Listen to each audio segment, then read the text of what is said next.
C'est parti pour l'horoscope de cette pleine lune du 13 janvier, partie 2. On démarre avec les lions et ascendant lion. Alors, pour moi, ce qui va être mis en lumière pour cette pleine lune, c'est déjà une notion de choix. Alors, quand je dis choix, ça veut dire que tu es dans une sorte de réflexion, de faire le bon choix, de prendre la bonne décision, de prendre le bon chemin, de pas faire n'importe comment les choses.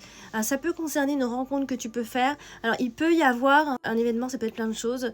Ça peut être une date qui est importante. Autour, en tout cas, de cette pleine lune, il peut y avoir quelque chose d'important, soit parce qu'on a célébré quelque chose, soit on va se regrouper où il y a plusieurs personnes. C'est quelque chose d'assez festif, j'ai l'impression. Alors, il peut y avoir une rencontre, peut-être pas pour tous les lions, après tout, mais moi je fais un tirage général. Donc là, il peut effectivement y avoir une rencontre, donc peut-être le choix de savoir qu'est-ce qu'on fait de cette personne, de cette nouvelle personne qui entre dans notre vie. En tout cas, ça peut être vécu comme une idylle, ça peut être vécu comme un coup de foudre, ça peut être vécu comme une attirance physique. Ça peut être vécu comme un flirt tout simplement. Bref, on a peur que ce soit éphémère, on a peur que ça dure pas longtemps. Bref, là il peut y avoir de la séduction, voire de la passion. C'est un peu un tirage de l'amour pour vous. La pleine lune de l'amour. Donc là, en tout cas, j'ai l'impression que vous allez donner de l'amour, donner de vous, vous dévouer. Donc voilà. Les taureaux et ascendant taureau, ce qui va être mis en lumière pour cette pleine lune, pour moi, quelque chose va être mis en avant.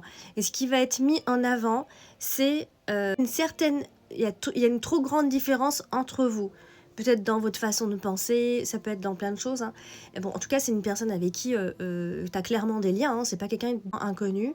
Non, c'est quelqu'un que tu connais très bien. Et il y a aussi cette notion de promesse, de s'être promis des choses. Est-ce que ça a été vraiment tenu, de fonctionner à deux. Est-ce qu'on fonctionne vraiment, est-ce qu'on vraiment fait tout à deux? Voilà, je pense qu'il y aura pas mal ce genre de questionnement, mais ce qui ressort le plus pour ce message, c'est qu'il y a un problème d'ego. Et puis, est-ce que l'autre n'est pas un peu trop secret, ou est-ce qu'il n'y en a pas une des deux personnes qui est trop secret, ou qui a trop d'ego?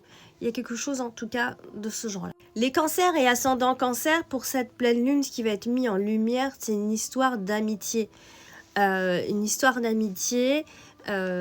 pense que c'est une personne avec qui tu échanges vraiment beaucoup. Je vois qu'il y a vraiment beaucoup de messages entre vous.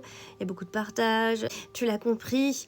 Et il y a déjà, j'ai un homme qui ressort, peut-être un homme qui est plus mûr ou plus âgé ou qui t'apporte en tout cas cette maturité ou qui t'apporte cette sagesse, j'en sais rien. Mais en tout cas, j'ai l'impression que cette pleine lune va mettre en lumière